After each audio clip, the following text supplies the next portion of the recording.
Hola Melina, bienvenida a este espacio de Sofía, a esta charla. Nos vamos a presentar primero las dos del equipo de Sofía. A mi izquierda, conmigo, Carolina Barca, nuestra coordinadora, y yo, Carolina Cataño, redactora de la revista. Y te tenemos a vos de invitada esta vez, Melina Masnata, una vieja conocida de Sofía porque hace mucho tiempo te hicimos una nota cuando apenas iniciabas tu recorrido en Girls in Tech, una asociación civil con una visión muy interesante que después nos contarás. Y Meli, nos gustaría en principio que fueras vos la que se presente. Yo podría decir muchas cosas, como que sos de Río Negro, por ejemplo, como que hiciste un recorrido por distintas organizaciones de la sociedad civil y que estás recientemente incorporada como directora global del Learning and Diversity de Globant. Por cierto, felicitaciones por ese arribo a uno de los unicornios de la Argentina. Y bueno, te damos la palabra a vos para que nos cuentes quién sos, cómo te autopercibís, quién es Melina Masnata en este mundo. Y bueno, primero agradecerles este espacio, siempre es un placer encontrarme con vos y bueno, y ahora conocerte, Caro. Em, Vale. bueno, primero quiero aclarar que soy de la Patagonia, pero soy de Chubut, no de Río Negro. Viste que Ah, siempre hay pica con los diferentes lugares. Nos amamos mucho, pero hay diferenciación. En fin, soy de allá, te lo comento porque creo que eso me marcó a mí en muchas formas de encarar mi vida y mi profesión, si bien hace muchos años que ya estoy en Buenos Aires y después pude conocer otros lugares del mundo y vivir en otros espacios. Para mí me gusta denominarme como chubutense, como una de las primeras formas y características. La siguiente forma de autopercibirme tiene que ver con una persona que enlaza mundos y que usa la educación como un canal para generar nuevos conocimientos y nuevas formas de conocer y de cambiar el mundo, por decirlo así, de generar impacto social. Soy emprendedora social y Ashoka Fellow, eso tiene mucho que ver también con una perspectiva muy profunda en relación a los valores y en relación a cómo miramos el mundo y buscamos también generar cambios sistémicos. Y una de las preguntas que me marcó para todo mi recorrido, desde donde ya hace más de 13 años que trabajo en temas de tecnología, pero con esta perspectiva de la tecnología que genera una transformación en todas las realidades, sociedades, y sobre todo, bueno, en eso que a mí me apasiona, que es lo que no está escrito, que es la tecnología educativa. Y cuando estaba en el proceso para hacer Ashoka Fellow, me preguntaron cuándo fue la primera vez que me di cuenta que podía cambiar o transformar algo, y para mí es una pregunta que también me trae siempre parte de mi identidad, y bueno, más allá de que, bueno, ahí pude explicar varias cosas, con esa reflexión encontré la potencia de una educación que pude tener y que fue una educación pública donde me vinculé con personas de diferentes lugares. En Chubut se da la particularidad de no solo de tener muchas personas que viajan y buscan trabajo, como fueron en este caso mis viejos, sino también una congruencia entre personas que viven allá y que tienen sus raíces, como las personas mapuches y también las personas galesas o galensos, como les solemos decir, que también tienen esa mixtura de haber trabajado en conjunto con los mapuches para poder articular y generar una sociedad diferente. Y eso fue mi escuela, y también ese fue mi lugar donde me dejaron experimentar y darme cuenta por primera vez que podía cambiar algo que para mí era importante.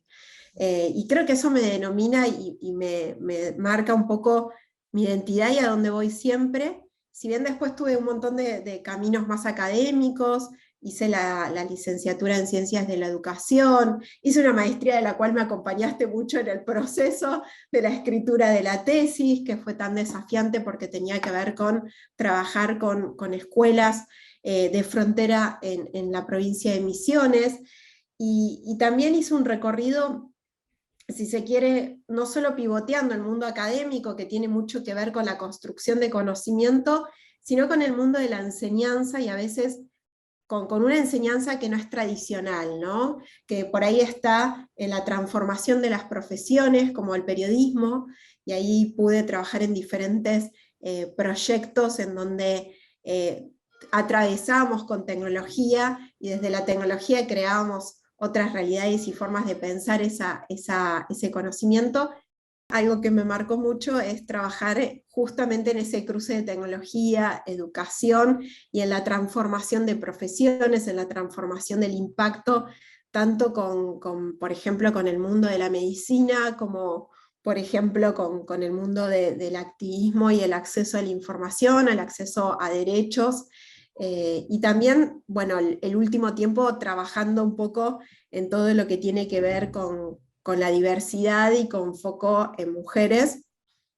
Creo que todos esos recorridos me fueron también generando esa capa de quién es Melina y hacia dónde va construyendo ese camino. Y algo que me olvidé de decir, pero que no es menor, es que de base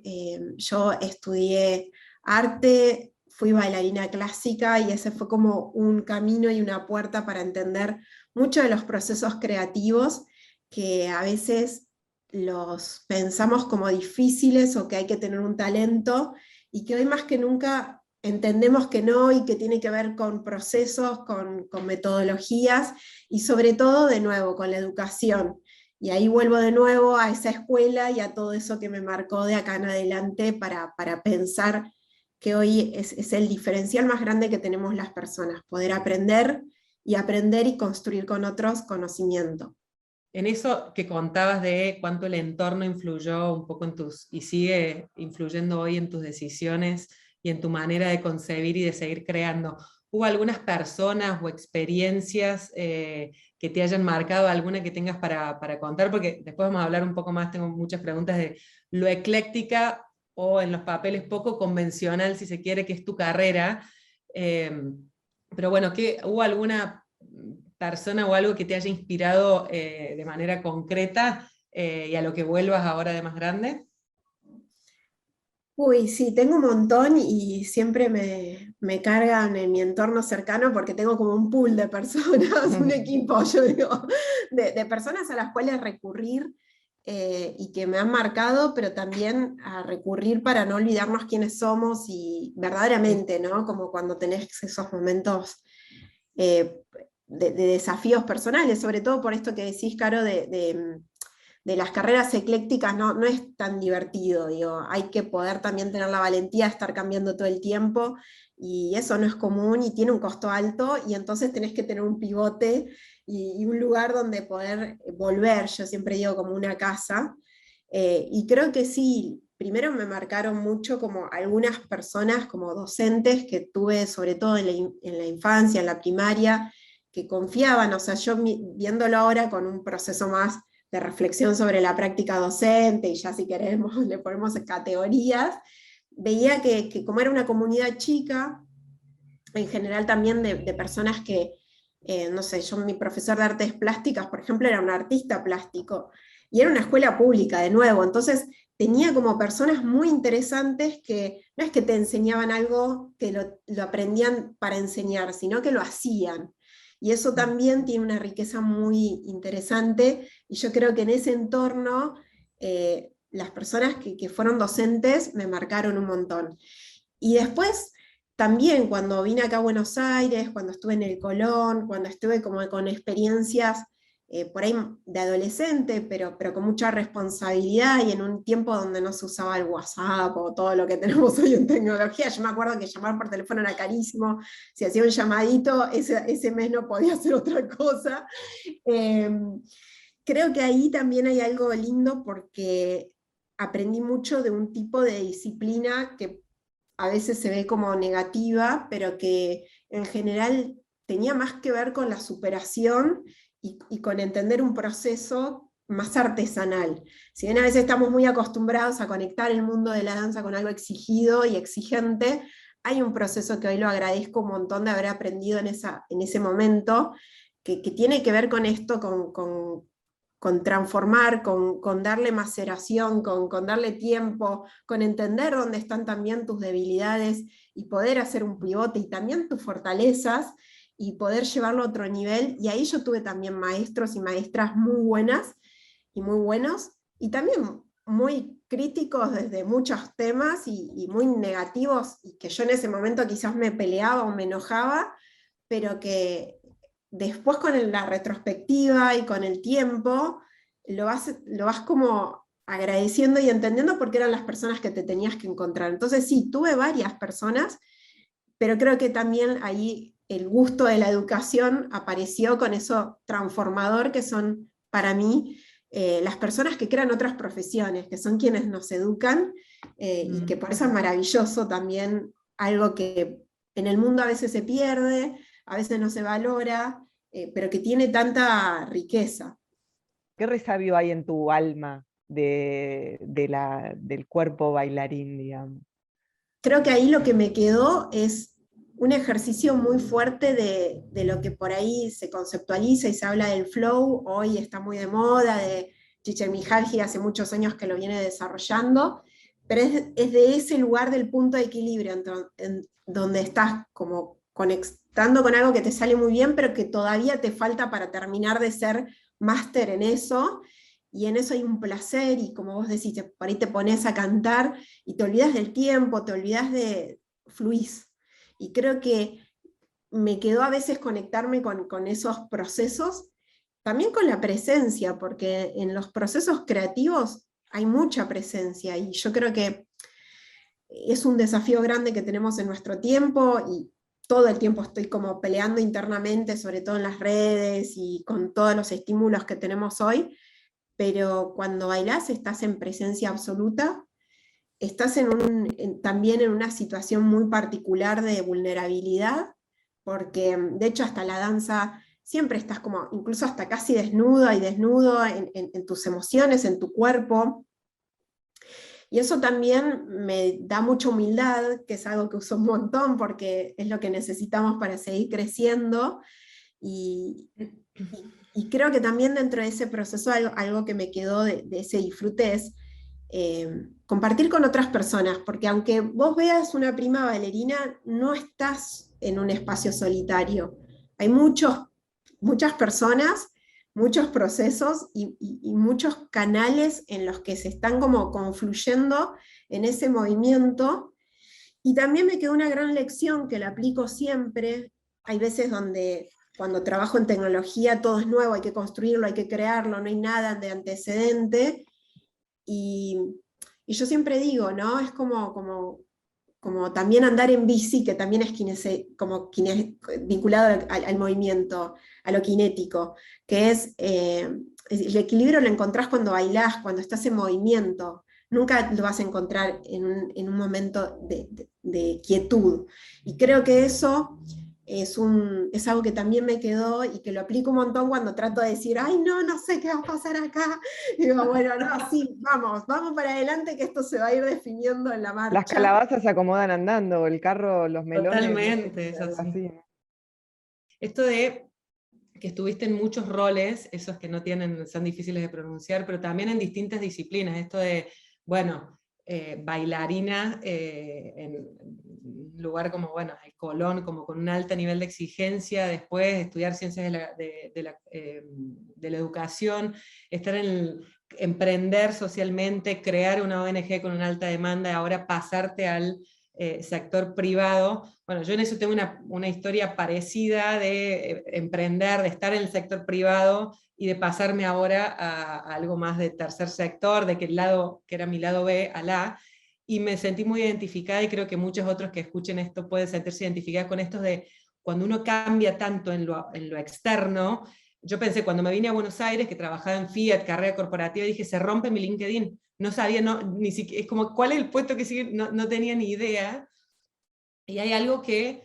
es como una crisis grande y a la vez un proceso de preguntarse de dónde me agarro, dónde hago pie, quién soy, cuando mi contexto cambia tanto. ¿Cuál es tu guía? Vos hablaste mucho de volver a la infancia, no sé si la espiritualidad o un plano más espiritual, no religioso. Bueno, ¿cuál es tu guía? ¿Qué es lo que se mantiene o a dónde qué recursos usás para volver cuando todo cambia. Es como, bueno, Melina, la capa del tercer sector ahora se fue a un unicornio. ¿Qué es lo que te mantiene en centro? ¿Qué te ayuda a encontrarte cuando todo lo de afuera cambia o se derrumba o simplemente toma otra forma? Wow, qué pregunta. Bueno, estuve buscando mucho también durante toda mi vida qué me servía, y creo que en diferentes momentos encontré diferentes estrategias y diferentes técnicas para aplicar, ¿no? Tengo como dos cosas como muy básicas. Una es, tengo un cuadernito y un sobre donde guardo cosas que por ahí hace unos años estuve en unas becas en el exterior y conocí gente. Yo creo que las becas te traen un poco eso también, o las experiencias con otras personas te traen eso, y a mí me gusta mucho también cuando tenés un montón de sesgos y prejuicios y de pronto convivís con un grupo de personas que empiezan a encontrar en vos algo que te conecta y vos decís, bueno, no estoy sola en el mundo. Digo, esto que acabas de compartir, también en el reflejo nos encontramos. Y tengo muchas de esas cartitas, mensajes, porque después nos obligamos a hacer como estos reminders de quién sos y yo sé, sin haberte conocido antes en tu vida y por ahí haber vivido una experiencia profunda de, no sé, 5 meses, pero de convivir 5 meses. Y en todos esos casos además tenía mucho que ver con un eje transversal, que era el liderazgo, que es algo muy desafiado y bastardeado el último tiempo, en donde por ahí a veces te encontrás en esa posición y no sabés si querés ubicarte en esa posición, sobre todo con los parámetros con los que hoy el mundo mira además a las personas líderes. Pero bueno, con esas personas me encontré y tenemos como ese como guiño, y entonces tengo esas anotaciones todo el tiempo, y cuando me siento como, ¿quién soy, a dónde voy, qué El quiero? sobrecito. Voy a mi sobrecito, leo bueno. un par de esos mensajes tan profundos de esas personas que de nuevo como que nos conociéramos de toda la vida, porque es más, incluso valorás más que alguien muy cercano, una mamá, un papá, por esto que tiene el valor de decir, chau, sé que hay alguien en otro lado del mundo que es medio overachiever como vos, que busca siempre romper el statu quo y demás, pero que tiene este punto de sensibilidad extremo y que te lo compartió. Una es esa, que creo que todos lo podemos aplicar, como de guardarnos esas cositas que nos hacen acordar quiénes somos. La otra es, uso varias técnicas. Yo desde que tengo, bueno, el último tiempo empecé a hacer mucho coaching, que era algo que para mí también fue fuerte, porque decía, bueno, no, coaching debe ser como... Y cuando tuve coaching en una universidad en Estados Unidos, como materia troncal casi te diría, dije, ah, bueno, claro, por eso están donde están. Por eso está de moda. No, y además que me pasó que descubrí que hay una técnica increíble que tiene que ver con el mundo de las palabras y de alinearnos y de ordenarnos en las conversaciones que tenemos para internas y externas, y que eso hay una técnica también, una metodología, y una división muy fuerte entre lo que es el ego y lo que es el self, que si bien eso también el psicoanálisis lo trabaja un montón, creo que el coaching tiene una cosa como medio pragmática. No me quedo solo con eso, y también exploro diferentes aristas, desde, no sé, tengo a mi maestra con quien voy a meditar y hago gemoterapia, por ejemplo, porque me sirve ese tipo de meditación cada tanto, porque todo es tan fuerte que no lo puedes hacer todo el tiempo, que es Patrick Achuk, y después, que me conoce hace 1000 años, con ella inicié todo un camino más espiritual de conectarme y de encontrarme con ese mundo. Pero que a veces tampoco me encuentro. Entonces también, no sé, el último tiempo empecé a hacer bio-neurodecodificación y me sirve, además de que voy a mi psicóloga, psicoanalista de base,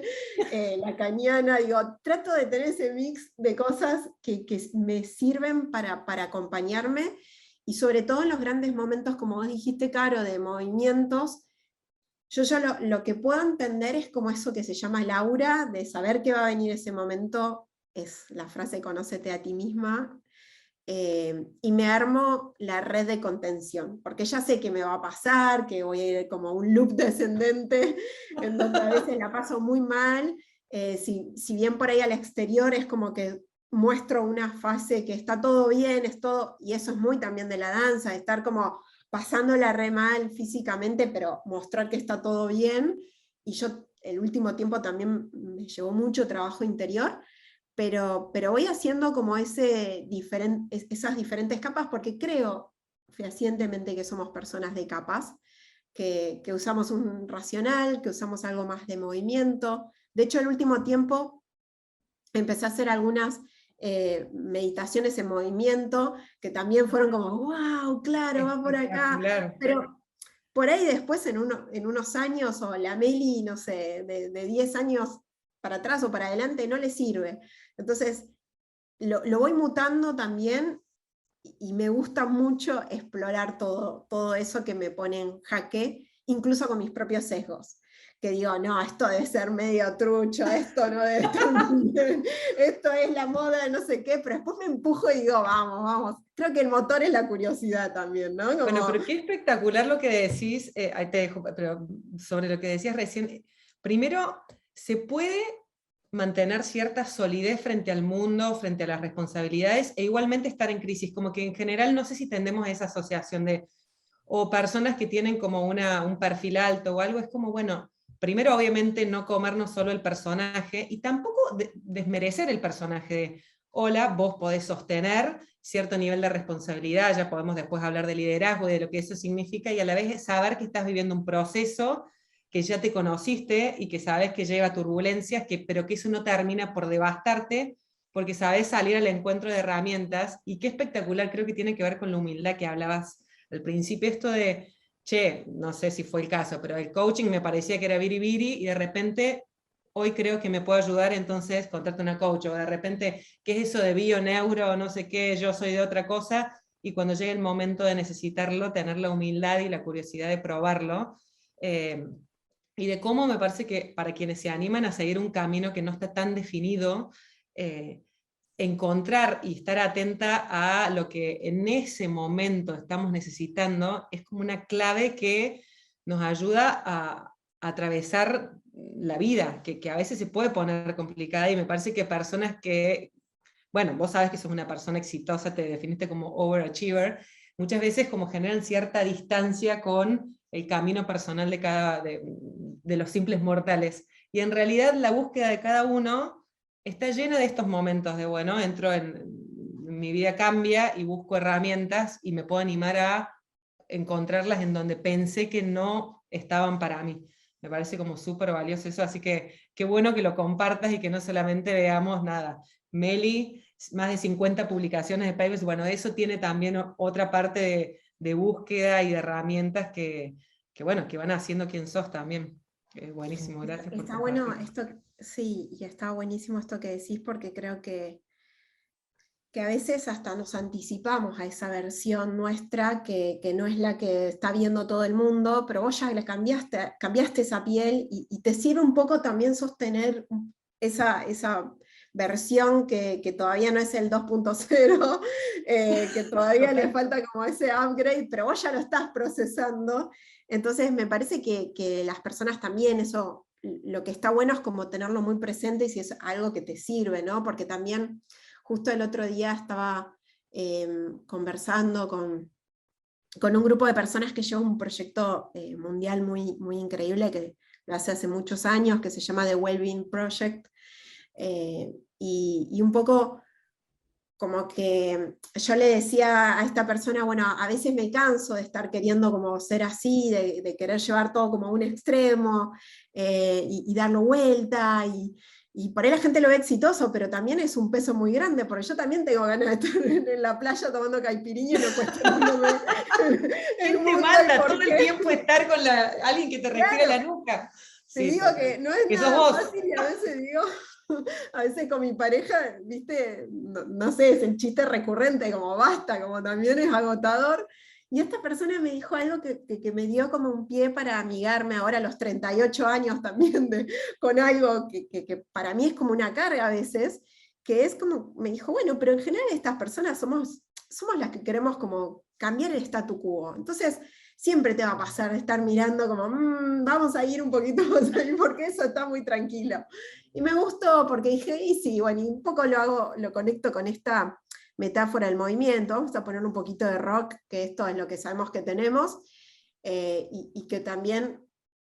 creo que a partir del año pasado lo vimos muy fuerte, ¿no? Como la poca visión hacia dónde estábamos yendo como sociedad, como mundo,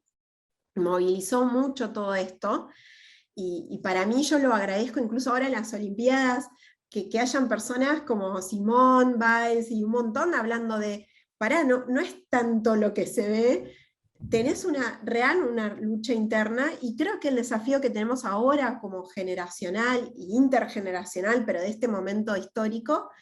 es abrir eso, es abrirlo y jugar nuevas reglas para mostrar que esto siempre existió. Yo no tengo duda que hubieran personas que hacen cosas diferentes Sin duda. y que pasaban por estos procesos. Cuán menos reflexivo, cuán menos abierto para el marketing y demás, ya es otro tema, pero sí creo que es como parte de esa naturaleza, y también sí me gusta como transmitir de que no necesitas como tener ni talento ni nada, es algo como más humano, y creo que vamos un poquito más a mostrarnos así, esas personas que nos compramos unas reglas del juego, que las llevamos y las cambiamos porque nos gusta eso, pero que a veces también empezamos a darnos cuenta, voy a decir cualquiera, pero por ejemplo la otra vez miraba la serie de Luis Miguel, perdón si acá hay fans, pero yo decía, bueno, voy a lobotomizar un poco, voy a ver la serie de Luismi el domingo, y yo decía, pará, te juro que el chabón tiene una vida que no se la envidio cero.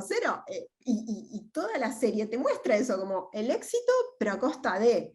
Y creo que también estamos en un momento muy, muy particular de la humanidad, donde ya no nos compramos tantos esos cuentos, ¿no? Esas narrativas. Nelly, yo hoy repasaba un poco tu LinkedIn, y uno viéndolo de afuera dice, esta mujer diseñó, ella lo diseñó una carrera, diseñó esta vida que tiene. Bueno, evidentemente un poco sí, según lo que estás contando, y un poco no. ¿Cómo es? Y acá una otra pregunta en la misma pregunta. ¿Qué lugar le diste a la intuición a lo largo de la construcción de tu vida? Porque no sos una mujer donde la profesión no es parte de tu vida o estás escindida, digo, me parece, ¿no? Está buenísimo lo que traes, Caro, porque ¿sabes qué? El último tiempo lo empecé a ver a esto de, che, sí, esto era lo que quería, pero no sabía tanto. Sí, muchas veces lo atravesé desde una incomodidad muy grande y desde un precio muy alto. Me viene como mis primeros años profesionales, yo laburaba, estudiaba en la UBA, hacía como, no me gusta la palabra sacrificio porque también creo que le pone una carga muy, muy negativa, pero no sé, como no tenía mucho tiempo también para estudiar, me levantaba sábado y domingo a las 7 de la mañana, iba a estudiar al McDonald's porque ahí me concentraba, como que de hecho le debo mi carrera esponsoreada, si lo pensamos, ¿no? Qué complicado, pero sí como en esta cosa de saber que habían espacios muy chiquititos donde yo me encontraba como con seguridad, pero no lo veía, porque a mí la carrera me llevó mucho tiempo, la carrera en la UBA, y porque también tenía que trabajar y trabajaba y viajaba mucho en los trabajos en los que estaba, y entonces como en ese camino lo que me iba pasando, está bien que elegí una carrera como ciencia de la educación, que me acuerdo el día que elegí, que mi vieja me la acercó, yo le decía hay que cambiar los planes de estudio a las carreras de arte, porque yo estaba medio enojada con todo el sistema de arte, y dije, ¿cómo se hace eso? Hay una carrera, ciencia de la educación, vamos a hacerlo. Pero después lo leí y decía algo así como, bueno, podés trabajar desde una empresa hasta en un ministerio de educación. Y son muchas ciencias mirando un aspecto que es la educación. Entonces yo decía, che, esto está interesante y me va a permitir jugar un poco esa flexibilidad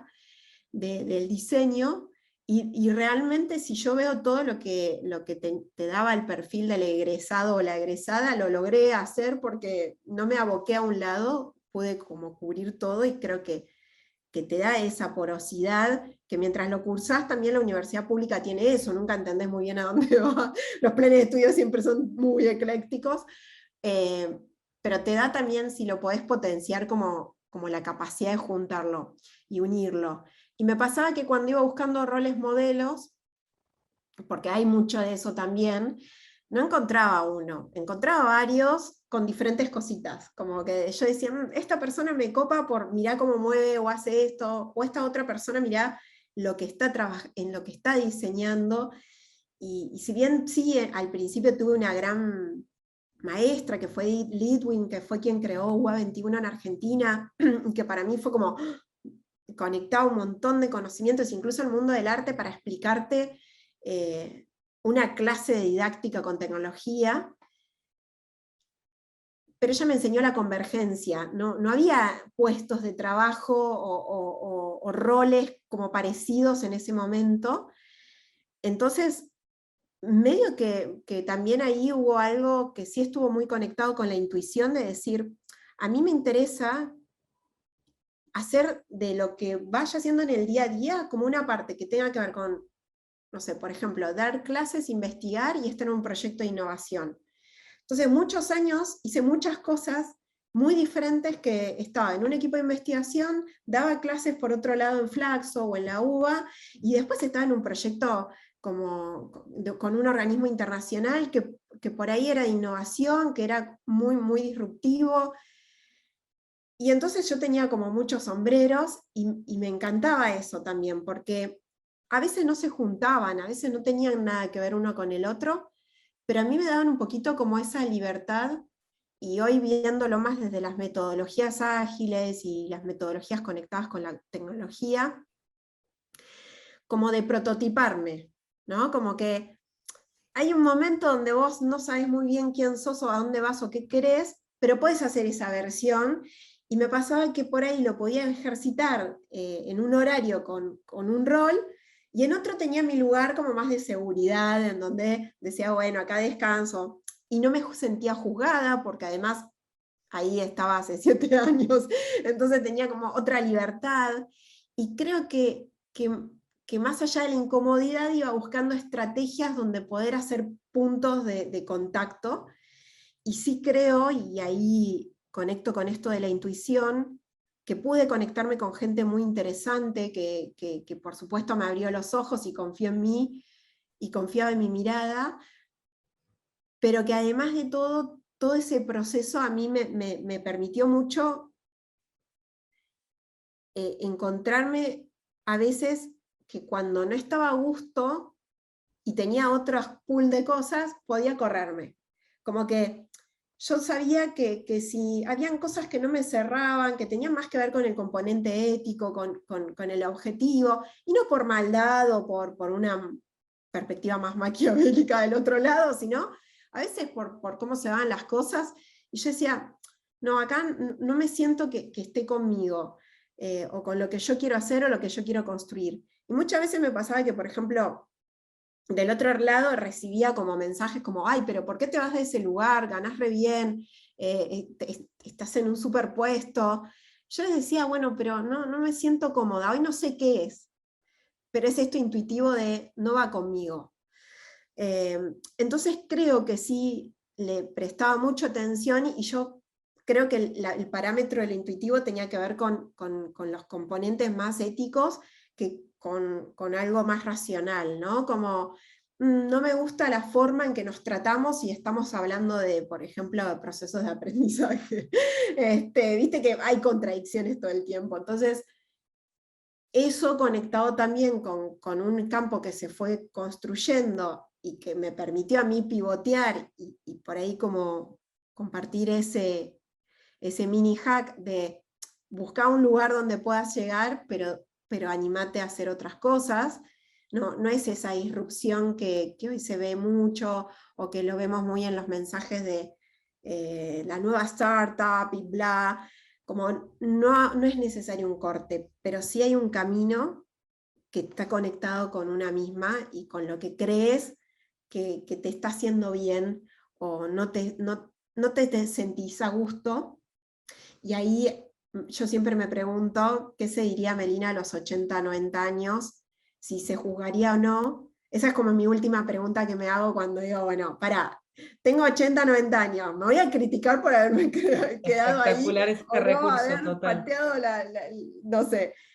Y ahí digo, sí, me lo voy a recriticar, bueno, listo, chao, me voy. Entonces, Como que es creo una que forma de darte permiso, de decir, no puedo con esto, yo con esto no puedo, ¿no? O sea, digo, no podemos no poder con todo,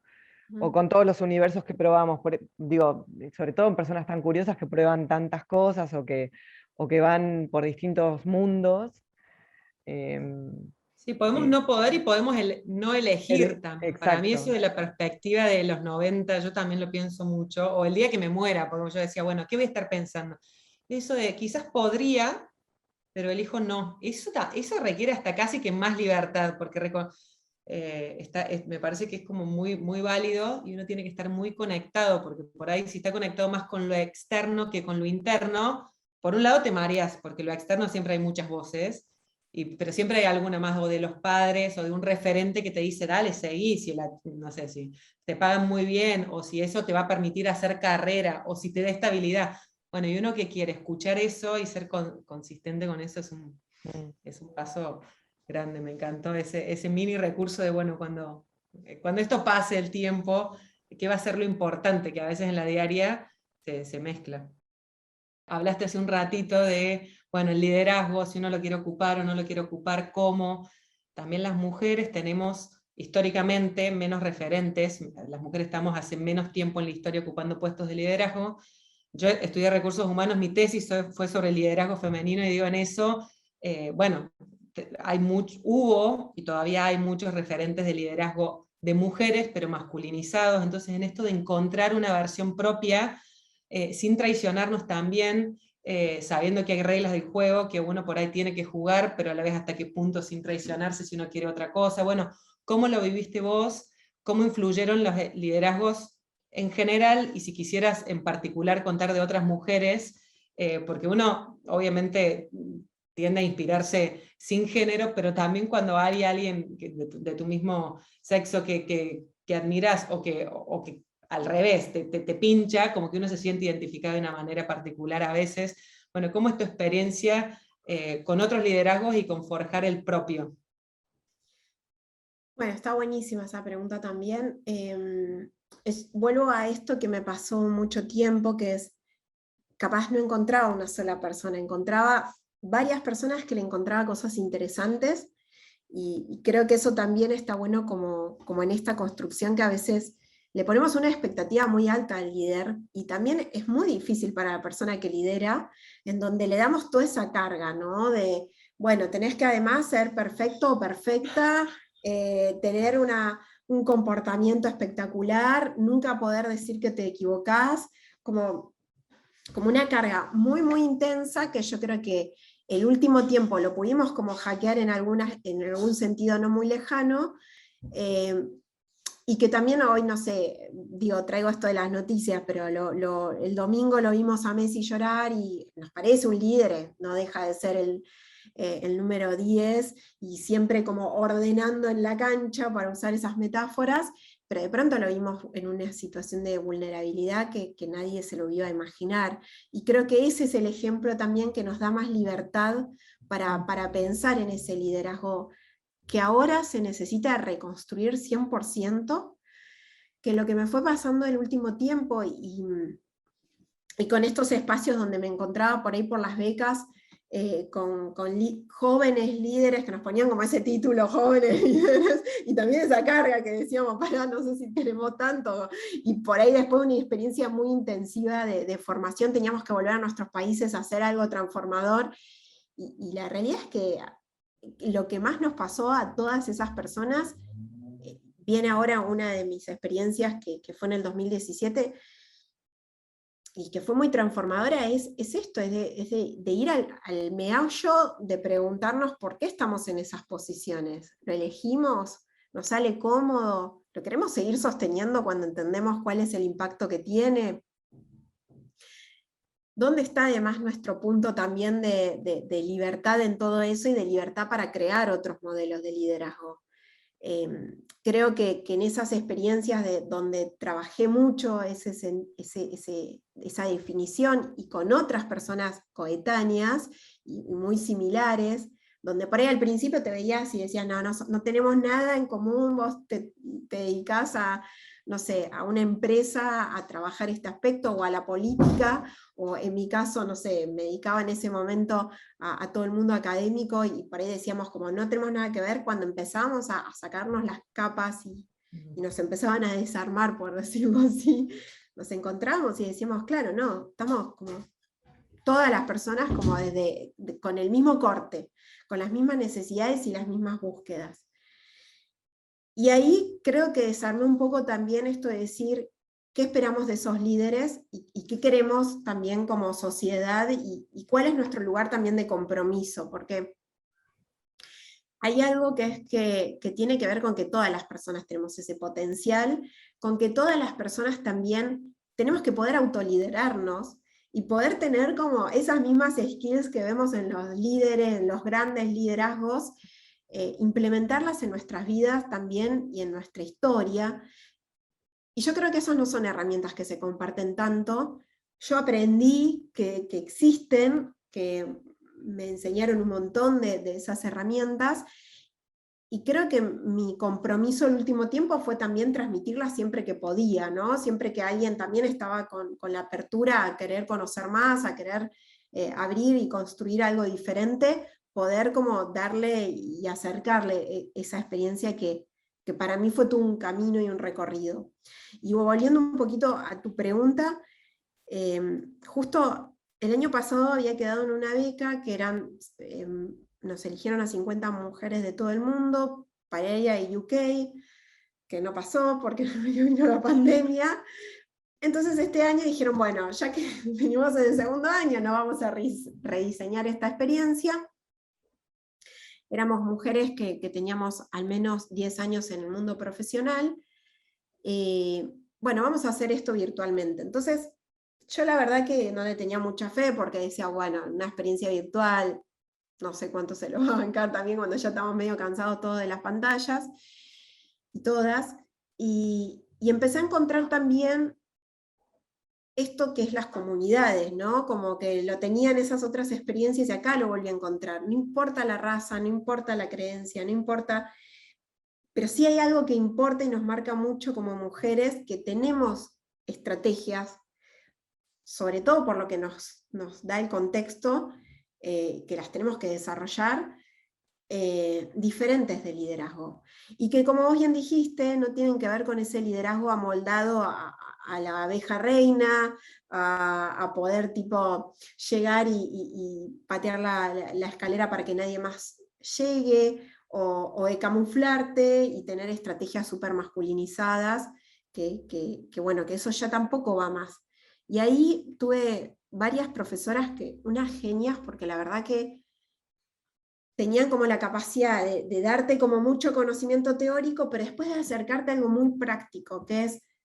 incluso las mujeres cuando nos levantamos, estrategias de cómo querés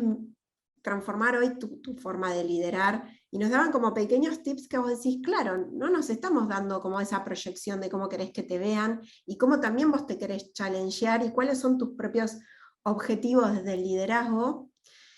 y también cómo podés volver más exponencial eso que en lo que sos muy buena, porque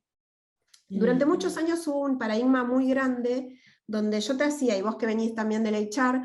yo te hacía a vos un assessment y entendía qué cosas tenías que mejorar. Te decía, bueno, estas son tus skills, acá tenés que llegar, todo este es tu esfuerzo para llegar acá.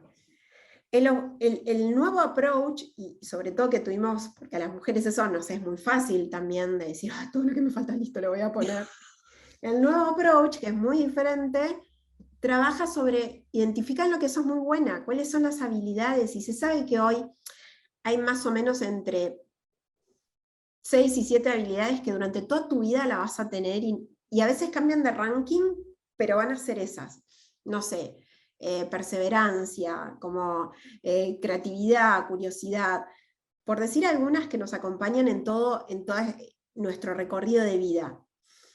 Y entonces, ¿qué diferente sería el mundo, y sobre todo las mujeres líderes, si nos dicen, conocete estas habilidades y llévalas al máximo, no tenses las que hoy no te están dando 100.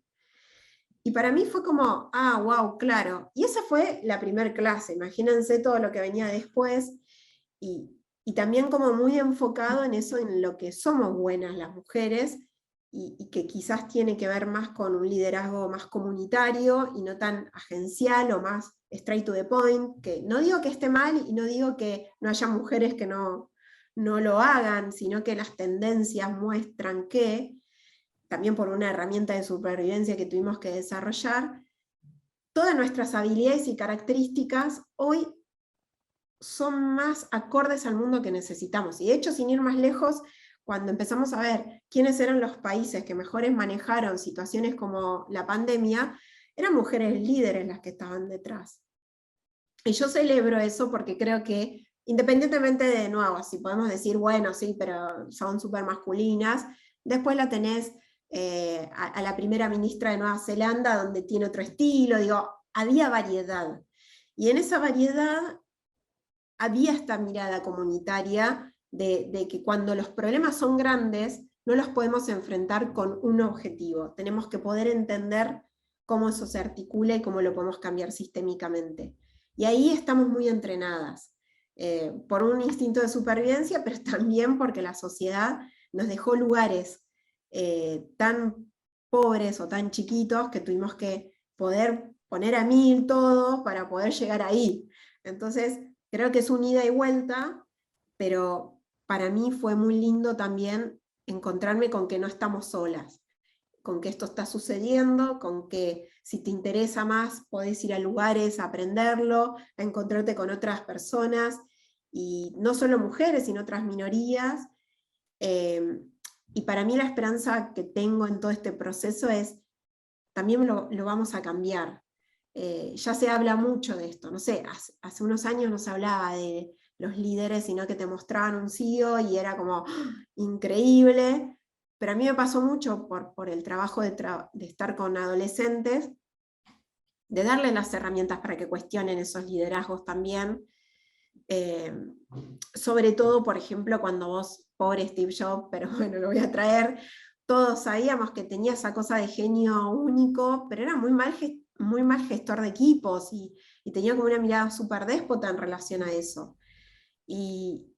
a veces decimos, bueno, claro, estos son los puntos que tenemos que poder transformar, porque hoy el mundo, además, no se va a bancar un líder así. Hoy el mundo trae problemas sistémicos. Necesitamos empezar a entender los liderazgos desde otras herramientas y desde otros lugares. Y creo que por ahí va. O sea, que es una construcción en la que tuve la suerte de conocer personas muy diferentes, pero también yo creo que por mi mirada no me quedé nunca con conseguir a un perfil y querer alcanzarlo, sino con poder alimentarme de las mejores personas en las mejores capas y experiencias que traían, que de nuevo, también en eso había mucha humanidad. Buenísimo. Preparándome para esta entrevista ya te conocía, pero te escuché en algunas otras entrevistas y demás, y le comentaba a Caro esta mañana antes que transmitís algo muy positivo, como de proactivo. Digo, qué valioso. Estamos en un tiempo de profunda crisis, que no por eso digo que sea negativo, pero a nivel global y también en Argentina, crisis, y estamos muy conectados con la escasez, o sea, crisis económica, muerte, literal. Y estamos como, se escuchan las conversaciones de amigas con nuestra familia, todos estamos muy cargados y conectados con eso, con la conversación fácil en cualquiera es, no, qué difícil que está todo, sí, qué difícil. Y vos transmitís algo que es característica tuya, me parece, pero también de personas que están conectadas con algo más. Esto de poder conectarte con la crisis o con la oportunidad, que es un cliché, digamos, pero que es muy real. Y uno le decía, claro, esto se transmite hasta a nivel energía. A veces estás con alguien que terminaste la conversación y necesitas irte a la cama un rato o a ver una serie para hacer, adiós mundo cruel, y otras personas que dicen, che, esto me dijo lo mismo, pero no está tan mal. Bueno, ¿cómo pensás en este momento que sin duda objetivamente es desafiante? Si uno mira los números, digamos, estamos en un momento incómodo, difícil y doloroso para muchas personas. ¿Cómo conectar con esta percepción de, no sé si es de abundancia, pero sí con lo posible, con lo que sí hay? ¿Qué transmitirías como mensaje para este momento particular, para las mujeres y para todos, digamos, los que estamos atravesados por esto en lo personal, o porque nos choca y se nos pega la energía más colectiva? Está buenísimo. Y voy a volver al principio de esta entrevista. Parece que no, pero todo está conectado. Excelente. Serendipia ahí, y también ustedes que hicieron un gran trabajo y me siento muy halagada por eso, gracias. Creo que también por de dónde vengo, yo siempre lo recuerdo como un momento donde hago un mínimo raconto. Cuando yo crecí estaba el hantavirus, el cólera, el volcán Hudson, los barcos de la muerte que pasaban por, que después Greenpeace hacía un montón de activismo en ese momento, como que había muchas cosas súper negativas, y bueno, y también los 90 como crisis, pero yo estaba en un lugar donde además todo eso estaba conectado con lo exponencial que es la naturaleza, que es volver a encontrarte que sos una hormiga real en un mundo que no juega tus reglas del juego y que también en eso hay belleza. Entonces creo que haber crecido en un lugar donde lo que hoy vemos como contemporáneamente, como uy, qué complejo, qué crisis, qué difícil, y vuelvo también a esto de la idea del desierto patagónico, el viento patagónico, como todo muy complejo. De hecho, yo iba a la escuela y el viento te saca lágrimas porque te pega en la cara, tenés como ese desafío todos los días de decir, qué lindo, pero qué difícil. Yo creo que a mí me formó mucho también como para conectarme con ese todo, y como para poder también tener ese lugar de humildad en donde somos parte de un todo. Y ahí de nuevo vuelvo como a esta sabiduría más grande de la naturaleza. La naturaleza, y lo digo porque me acuerdo que con el volcán Hudson vos veías como las ovejas, que no hay nada más tierno que una oveja para ver la imagen muriendo por la ceniza que le pesaba y entonces no podía, era todo trágico. Yo decía como, bueno, pero en todo eso siempre había un ciclo que lo podías ver y que había vida después. O sea, era parte de que después esa ceniza, si bien pasaba eso, ustedes saben que allá el desierto patagónico es muy, muy complejo, pero la ceniza tiene algo que es como un abono muy productivo, y entonces después de unos años, les diría 5 o 6, teníamos verde, que no era Claro, algo lo convierte común. a todo en fértil, todo se vuelve más fértil, Exacto, después de una tragedia natural hay fertilidad. exacto. Entonces, yo no sé si eso me marcó, pero creo que hay algo de eso, en donde poder también confiar en procesos más grandes y que son como leyes más grandes, ¿no? Y Que nos eso también exceden nos por excede, completo. y es lo que está pasando también en un punto donde tenemos que tener esa humildad también para subirnos a eso, no perder también esa cosa como de, ay, no, está todo oscuro, porque esa es nuestra lectura de la que aprendimos que es binaria, es vida o muerte, pero no es un ciclo, y la vida es un ciclo, y la muerte es parte de ese ciclo, y no voy a terminar diciendo algo como muy por ahí cliché, ¿no? Pero sí hay mucho de eso que yo creo que como vi todo eso y crecí, creo que lo que vino después fueron decisiones. Y eso es lo que tenemos las personas, poder tener decisiones sobre cómo vivimos, eso que nos toca atravesar. Me acuerdo, una de mis mejores amigas, Ingrid, me regaló Lichín en un momento con el prólogo de Borges, y como que vos a Lichín siempre le tenés que preguntar ¿cómo es la mejor manera de atravesar esto? Porque vos lo vas a tener que atravesar, pero no siempre sabés si esa es la mejor manera. Y a mí me pareció como si bien no lo uso, pobre Ingrid, acá se está enterando, porque es como tan complejo, me encantó ese prólogo que decía eso, y que yo decía, claro, es parte de, lo que de esta experiencia que elegimos vivir, y que también creo que, un poco para cerrar y volver a esa pregunta, es parte de esa decisión. No le quito también el lugar de privilegio y el lugar de esfuerzo y de trabajo y las circunstancias también que muchas personas han tenido que atravesar, pero qué importante que es también poder conectarnos con esa decisión de cómo lo queremos atravesar y cuál es la mejor manera también para atravesarlo, que yo creo que es parte también de este tiempo, y que yo personalmente hablo con personas y me van diciendo, ay, pero igual a mí la pandemia me sirvió para tal. Y hay mucho de eso, solo que estamos tan acostumbrados a bajar el decibel y a no escucharlo. Estoy muy segura que para muchas personas fue muy, muy difícil, hasta desde lo laboral, para las mujeres más todavía, pero empecemos también a descubrir y a escuchar eso otro que siempre aparece y se desliza, por más que sea un 10%, un 5%, un 2%, que la gente dice, me sirvió para esto otro. Y yo creo que en unos años lo vamos a ver desde otro lugar, y le vamos a encontrar un montón de cosas que nos sirvieron, pero está también en la naturaleza humana, y ahí vuelvo a conectar la naturaleza y con la humanidad, poder conectarnos con esas decisiones y poder saber que tenemos un poder creador, que a veces es simplemente de cómo lo estamos atravesando. No necesitamos salir a cambiar el mundo, las realidades, sino cambiarnos desde cómo lo estamos percibiendo, viviendo, y creo que en eso siempre va a haber mucho también de lo comunitario,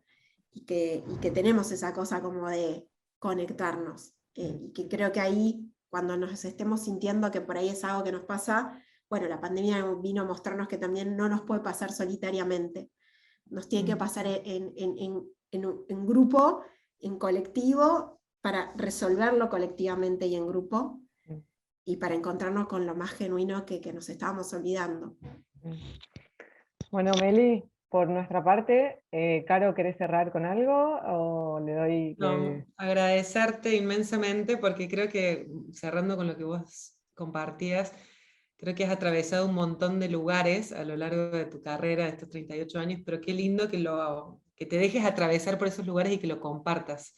Me parece como súper valiosa tu autenticidad, tu apertura, porque así nos vamos abriendo camino entre mujeres, en esta generación que las tres compartimos.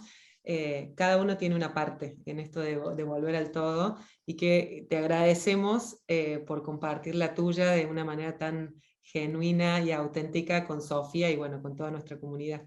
Así que eso, solamente agradecerte, Meli. Un placer. Bueno, un Gracias, placerazo. Meli. Nos vamos a volver a encontrar seguramente, porque Seguro. nuestros caminos ya están trazados así. Yo sé que nos vamos a volver a encontrar en otras entrevistas o quién sabe dónde.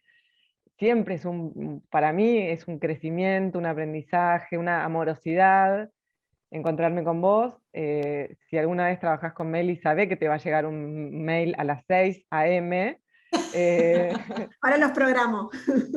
Bueno, pero que van a venir llenos de todo eso que nos demostró en esta entrevista, que es entusiasmo, creatividad, alegría, optimismo, racionalidad, pero también intuición y una gran sabiduría. Te deseamos el mejor camino que estás emprendiendo, tanto en lo profesional como en lo personal,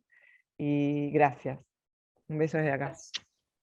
No puedo estar más, de nuevo, agradecida y honrada, así que con mucho placer de volvernos a encontrar siempre. Ya es cábala, así que nos seguimos encontrando. Muchas gracias, y que pasen una hermosa tarde, y por favor estemos en contacto siempre para lo que necesiten.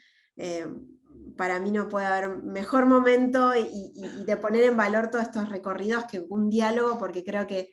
cuando me encuentro, y Caro ya lo sabe, y ahora Caro ya lo sabes, hay algo del diálogo, y creo que eso nos trasciende también, y para mí es hermoso, así que gracias a las dos.